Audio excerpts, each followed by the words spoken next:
আসসালামু আলাইকুম। আজ আমরা প্রাইমারি মডেল টেস্ট সমাধান করব। চলুন শুরু করি। বাংলা ভাষা ও সাহিত্যে 1 নম্বরে বলা হয়েছে ভাষা প্রকাশ বাংলা ব্যাকরণ কে রচনা করেন? উত্তর হলো খ. সুনীতি কুমার চট্টোপাধ্যায়।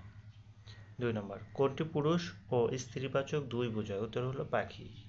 পাখি দ্বারা স্ত্রীবাচক ও পুরুষবাচক দুটোই বোঝায়। 3 নম্বর, কোনটি অন্ধকার শব্দের সমার্থক শব্দ? উত্তর হলো তমসা। তমসা মানে হলো অন্ধকার। 4 নম্বর, ধনুষ্টঙ্কার এর সঠিক সন্ধি বিচ্ছেদ করুন। উত্তর হলো খ. ধনু যোগ টঙ্কর বিসর্গ সন্ধির উদাহরণ এটি। 5 নম্বর, কোন দুটি মূল স্বরধ্বনি নয়? উত্তর হলো ক. ওই, ঔ এগুলো হলো যৌগিক বর্ণ। 6 নম্বর, বাঙালিরা ভাত খায় কোন কালের উদাহরণ? উত্তর হলো সাধারণ বর্তমান কালের উদাহরণ।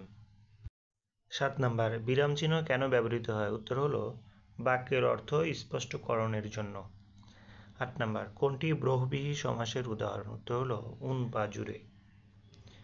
9 নম্বর, চাউল, চিনি, পানি এগুলো কি বাচক বিশেষ্য?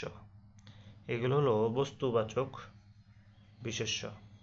10 নম্বর, অপদ্যাপদা শব্দে অপ উপসর্গটি কি অর্থে ব্যবহৃত হয়েছে? উত্তর হলো মন্দ অর্থে। 11 নম্বর, নিচের কোনটি মিশ্র শব্দ? মিশ্র শব্দ হলো খ্রিস্টাব্দ। এখানে তৎসম শব্দ, ইংরেজি শব্দ যোগ তৎসম শব্দ রয়েছে। 12 নম্বর, ডাক্তার ডাকো কোন কারকে কোন বিভক্তি? উত্তর হলো কর্মে শূন্য। 13 নম্বর, রাম গরুরের ছানা কথাটির অর্থ হলো গোমরামুখ লোক। 14 নম্বর, যা সহজে অতিক্রম করা যায় না এই বাক্যাংশের সংক্ষিপ্ত রূপ হলো দূরতিক্রম্য। 15 নম্বর, আকস্মিক শব্দের বিপরীত শব্দ হলো চিরন্তন। 16 নম্বর, কোনটি সঠিক বানান? উত্তর হলো মন্ত্রিসভা। 17 নম্বর, বাংলা সাহিত্যের প্রাচীনতম নিদর্শন কি? উত্তর হলো চর্যাপদ। 18 নম্বর, লাইলি মজনু কাব্যের অনুবাদক কে? অনুবাদক হলো দৌলত উজির বাহারাম খাঁ।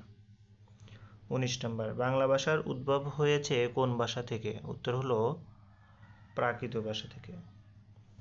20 নম্বর, কোনটি মুক্তিযুদ্ধভিত্তিক উপন্যাস? উত্তর হলো আগুনের পরশমণি হুমায়ুন আহমেদ রচিত। ধন্যবাদ।